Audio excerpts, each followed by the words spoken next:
네, 첫 번째 큐브의 키워드는 누구라는 키워드를 가지고 왔습니다. 누구에 대한 얘기를 해볼까요? 바로 윤석열 전 검찰총장과 관련된 이야기를 해야 될 것 같습니다. 공수처가요, 유력 대권주자로 떠오른 윤석열 전 검찰총장 수사에 나섰습니다. 윤 전 총장을 직권남용 등의 혐의로 정식 입건해서 수사를 하고 있는데요. 네, 구체적인 혐의와 전망에 대해서 두 분과 짚어보겠습니다. 최영일 평론가 계속해서 함께하시고요. 박주희 변호사 오셨습니다. 어서 오십시오. 네, 윤석열 전 검찰총장 피고발인으로 입건이 됐습니다.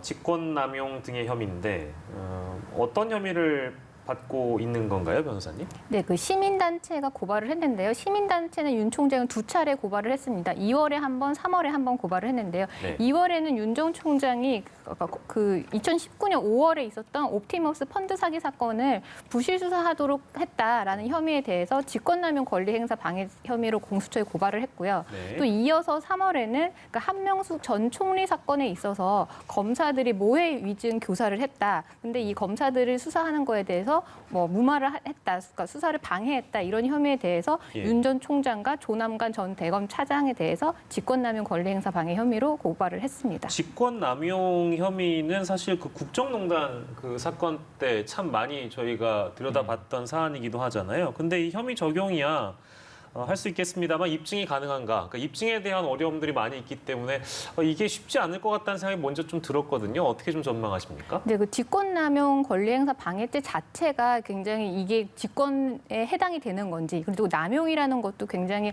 해석의 여지가 있기 때문에 예전에 뭐 국정농단 사건도 있었고 얼마 전에 얼마 전에 있었던 사건에서도 이런 부분에서 무죄 취지로 대법원에서 파기환송되는 게 많습니다. 그래서 이런 부분에서 법리적으로도 사실 좀 어려운 사건이고요. 또 하나는 이거는 이제 감찰을 했던 사건이거든요. 네, 근데 뭐 감찰 결과에 공수처가 기속되는 건 아니지만 기초적인 사실관계라든지 아니면 관련 증거라는 게 동일할 수밖에 없습니다. 근데 다만 이제 같은 사안을 보고도 법리적인 해석이 다양하게 할 수가 있기 때문에 공수처가 다른 의견을 할 가능성도 없지는 않습니다. 근데 다만 감찰이라는 건 법무부의 감찰이라는 거는 그 적법하냐 부적법하냐 그러니까 위법 여부를 판단하는 범위보다 사실 좀 더 넓거든요. 정당하냐 부정당하냐 이렇게까지 보기 때문에 사실 범위가 더 넓은데도 이 감찰 결과에 사실은 혐의가 없다라고 봤거든요. 그래서 이렇게 감찰도 거친 결과에 대해서 공수처가 다른 해석을 할 수 있을지 이 부분에 대해서는 사실 좀 의문은 있습니다. 네. 이제 사건을 하나씩 보면 일단 옵티머스 부실 수사 사건은 그 윤 전 총장이 서울중앙지검장으로 있을 때 부실 수사를 하도록 했다, 지시했다. 그런 의혹이 있어서 이제 수사에 들어간 건데 그래서 그때 당시에 추미애 전 장관의 그 검찰 지시를 받기도 했었잖아요. 근데 당시에는 무혐의 결론이 이것도 났었습니다. 근데 이번에 뒤집힐 수 있을까? 혐의 적용이 가능할까? 이 부분은 어떻게 보십니까? 네, 맞습니다. 이 부분에 대해서 그때 윤 전 총장은 감찰할 때 본인은 이 사건에 대해서 보고를 받지 못했다 이렇게 봤고요. 그때 감찰을 한 결과에 대해서 했을 때 무혐의가 나왔거든요. 그래서 아까도 말씀드렸지만 그 감찰 결과 무혐의가 나왔다라고 해서 공수처가 반드시 똑같은 결론이 나온다는 보장은 없습니다. 근데 다만 같은 사실관계, 같은 기초 사실관계, 같은 증거를 봤을 때 법리적인 해석이 과연 달리할 수가 있겠느냐. 어쨌거나 감찰위원회도 법률 전문가들이 포함이 되어 있는 이 기관인데 거기서 나온 결론에 대해서 공수처가 과연 다른 결론을 이끌 수 있겠느냐 이런 부분에 대해서 좀 의문이 있는 거죠. 네, 계속적으로 이제 그 말씀 주셨는데요. 이제 이 감찰 관련해서도 이미 한번 다뤘던 내용이기도 하고요. 그리고 한명숙 전 총리 사건 이것도 마찬가지인데 시간을 좀 돌려보면 그때 징계위원회에 있었는데 이게 또 무혐의로 결론 났던지라 이거를 공수처 계속 이제 말씀 주셨잖아요. 공수처가 해석을 어떻게 달리할 수 있겠는가? 이제 그거에 대한 전망이 좀 엇갈리고 있는 것 같습니다. 그래도 이제 이 미심쩍은 대목이 있기 때문에 공수처는 아마 선택을 했을 것이다. 물론 이제 이 공수처가 수사를 해서 무혐의가 나올 수도 있어요. 이건 완전히 종료다. 그런 경우에는 지금 정치적인 이슈가 지금 이게 되고 있는데 지금 여권에 걱정이 있는 거죠. 공수처가 오히려 대선 가도에서 과거 의혹에 대해서 면죄부를 주는 역할을 하진 않을까? 근데 결론을 우리가 예단할 수가 없습니다. 이게 뭐 기소 의견이 나올지 불기소 의견이 나올지. 그런데 미심쩍은 대목은 뭐냐면 이미 윤 전 총장이 정치권에서 국회의원들과 공방을 벌이면서 한 이야기가 있어요. 예. 옵티머스 사건은 서울중앙지검장 시절 자신은 보고받지 않았다. 왜냐하면 정결 사안이었다. 정말 보고받지 않았느냐? 부장이 정결했다. 끝. 이렇게 됐거든요. 그런데 그 다음에 박범계 의원이 지금 예. 법무부 장관이 돼 있죠. 공교롭게. 네. 뭐라고 질의하냐면 옵티머스 사건은 굉장히 많은 피해자를 만들어낸 사건 아니냐 그랬는데 여기서 좀 놀라운 답변이 나와요. 피해는 없었습니다. 이렇게 얘기를 하거든요. 그 당시에는 피해가 없었던 거예요. 예. 왜냐하면 옵티머스라는 이 펀드는 공공펀드에 안정적으로 투자해서 고수익을 내진 않아도 안정적인 수익을 내겠다는 취지로 기획이 됐고 예. 정부기관들이 많이 참여했어요. 투자에. 네. 네. 전파연구소가 들어왔던 거죠. 예. 전파연구소가 문제 제기를 했던 겁니다. 그런데 전파연구소는 투자한 돈을 회수했어요. 피해는 없었죠. 그 순간. 그런데 문제는 조금 더 파고 들어가 보면 예. 전파연구소가 옵티머스 펀드 문제 있다라고 문제 제기하면서 자신들의 투자금을 회수해서 피해가 없는 것의 문제가 아니라 예. 사기다. 여기에 더 많은 투자자가 연루되는 경우에는 피해가 커질 수 있다라는 제보를 한 거예요. 네. 근데 여기에 대한 수사는 진척되지 않았어요. 그러니까 전파연구소 입장은 우리 돈을 회수해달라가 아니라 예. 이건 위험한 펀드라는 이 제보를 한 것인데 네. 거기에 대해서 수사가 추진되지 않았다라는 문제예요. 근데 적어도 이것을 뭐 덮기를 했는지 어떤지 우리 알 수 없습니다. 예. 그 이후에 옵티머스와 라인 관련해서 참 희한한 일들이 많이 벌어진 걸 우리가 봐왔지 않습니까? 예. 네네. 실제 결과적으로는 피해가 어마어마하게 나온 게 맞습니다. 예. 자, 그런데 이제 서울중앙지검에서 이렇게 덮었다라고 전제했을 때 예. 사실 당시에 윤 지검장과 직접 관련이 있는지도 확인된 바가 없는 거죠. 하나는 이제 이 모호성에 대해서 입증 가능한지가 공수처가 예. 예. 밝혀야 될 문제가 될 것이고 예. 사실은 지금 이 한명숙 전 총리 이 모해위증 교사는 예. 조금 더 복잡해요. 모해위증 교사는 무혐의가 돼버렸어요.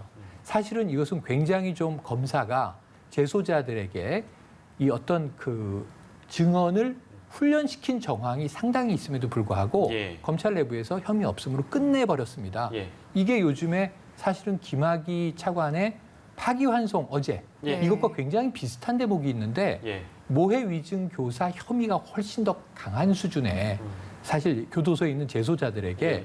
위증을 강요했을 가능성이 높은 사건인데 예. 이건 끝난 거예요. 네네. 공소시효도 지났어요. 예. 근데 이게 지금 공수처의 수사 대상인 게 아니라 예. 이것을 다시 한번 대검 내에서 들여다보는데 예. 원래는 대검 감찰부가 하기로 했던 것을 예. 누군가가 원본을 좀 빌려줘 사본을 복사한 다음에 이것을 굉장히 위법하게 다른 부서로 넘겨버린 거예요. 그러니까 대검의 이제 인권과를 거쳐서 서울중앙지검의 인권감독관실에서 담당해. 예. 이게 그래서 사실은 당시에 또 법무부 장관, 추미애 네. 당시 장관과 윤석열 총장이 충돌했던 사안입니다. 네. 아니 법무부는 왜 이것을 대검감찰부에서 감찰하라고 했는데 갑자기 서울중앙지검의 인권감독관실로 가 있느냐. 예. 그러면 어떻게 이 서류가 이첩됐느냐. 보니까 사본을 집어넣었다는 거예요. 이런 일은 있을 수 없다. 이 문제가 터졌던 거거든요. 예. 근데 이것은 윤 전 총장이 개입돼 있는 것은 당시 얘기가 나왔어요. 근데 문제는 문제 없다라는 입장이었던 거예요. 예. 이걸 공수처가 다시 들여다보겠죠. 예. 이건 뭐와 닮아 있냐면 김학의 전 차관의 불법 출금 사건과 닮아 있습니다. 출금을 한 것, 예. 해외로 나가려는 것을 막은 것은 국민적 정서에선 잘했다. 근데 문제는 절차. 절차가 문제다. 미란다 고지처럼 예, 예. 아무리 그가 흉악한 범죄자일지라도 법적 절차를 공권력이 여겼으면 예. 그에게 이익이 돌아갈 수밖에 없는 것이다라는 게 이 불법 출금의 지금 절차적 수사의 취지거든요. 예. 기소돼 있습니다. 많은 사람들이. 예. 근데 이번 경우에도 만약에 이 감찰의 대상이었던 모해위증 사건에 대한 감찰 담당을 예. 부서를 옮긴 것이 절차적으로 위법했다면 예. 문제가 될 소지는 남아 있는 것이죠. 네. 조금 복잡합니다. 예. 네, 윤 전 총장의 그 혐의점들에 대해서 사건을 쭉 짚어봤는데 방식도 관심이 좀 많은 것 같습니다. 윤 전 총장을 직접 소환을 할 것이냐 아니면 압수수색 같은 그 강제 수사로 진행을 할 것인가 이 부분에도 관심이 많은 것 같은데 어떻게 진행이 될까요? 일단 증거인멸의 우려라든지 아니면 좀 더 자료가 필요하다라고 하면은 윤 전 총장도 압수수색 대상에 예외가 되진 않겠죠. 그래가지고 그거는 이제 충분히 공수처에서도 할 수가 있는데, 근데 다만 아까도 말씀드렸지만 이 두 사건 같은 경우는 감찰위에서도 한번 거쳤고, 예. 특히 이 한명숙 전 총리 사건 같은 경우는 징계위원회에서도 무혐의가 나왔기 때문에 거기서 관련 자료가 제출됐고 또 윤 전 총장 측의 소명 자료도 분명히 제출가 됐을 거라서 예. 관련 자료는 아마 굉장히 많을 거라서 수사 협조를 통해서 공수처가 검찰이나 법무부를 통해서 그걸 받아보고 그럼에도 불구하고 좀 더 보강 수사를 해야겠다 이런 부분에 대해서 좀 더 자료가 필요하다라고 했을 때는 뭐 압수수색도 할 수 있겠죠. 근데 압수수색이라는 거는 뭐 만약 이미 제출 형식으로 윤 전 총장 측에서 제출을 한다라고 하면 굳이 압수수색까지 강제 수사를 할 필요는 없을 것 같고요. 예. 그리고 다만 이제 그 피고발인 신분인 윤 전 총장을 과연 소환 조사할 수 있겠느냐 이 부분에 대해서도 네. 공수처도 이 사건에 대해서 이제 고발 사건에 대해서 수사 번호를 부여를 하고 수사를 개시하는 거에 대해서는 수사 의지가 있다라는 거거든요. 예. 그거에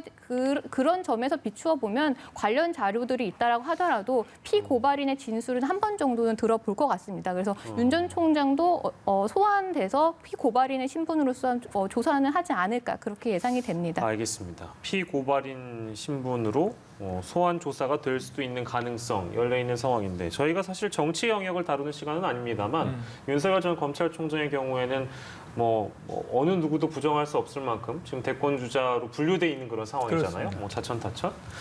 이제 이런 상황들이 실제 피의자 신분, 피고발인 신분으로 어떤 뭐 조사가 이루어진다든지 소환 조사 이루어지는 그런 장면들이 또 등장하게 된다면 글쎄요, 윤 전 총장에게는 이게 마이너스일까요, 플러스일까요? 어떻게 전망해 볼 수 있겠습니까? 지금 일단 정치 이슈가 돼버렸죠. 예. 왜 그러냐면 이제 우당 기념관 개관식에 실시간으로 처음으로 이제 석 달 만에 기자들 앞에 모습을 나타낸 다음 날 공수처가 수사에 착수했다는 속보가 또 나오다 그렇게 보니까 돼버렸습니다. 네. 타이밍이 공교로워서 예. 그럼 이게 야당에서는 오히려 호재다.